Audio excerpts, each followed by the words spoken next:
Yang khusus kapal asing ada 2, yaitu transshipment dan moratorium. Dan kapalnya akan saya tenggelamkan. Tolong umumkan di negeri saudara. Tadi Anda janji mau bantu. Oh yes, of course. Jadi sudah selesai itu mereka keluar, wartawan terhadap illegal, unreported, unregulated fishing. Selesai dengan Dubes, besoknya saya panggil pengusaha besar satu persatu.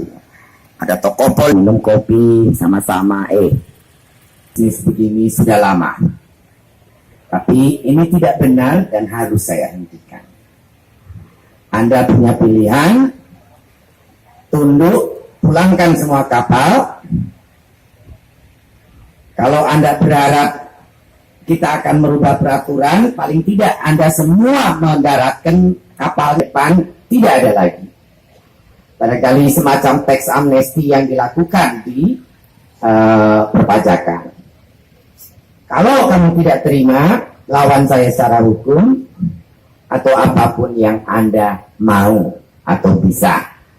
Tetapi saya bilang, saya berkawan dan kenal you sudah lama, dan you juga kenal saya sudah lama. Jadi kalau you nurut, patuh, kita berkawan. Kita tetap bisa ketemu, minum kopi sama-sama, tapi tidak bicara tentang kapal dan ikan.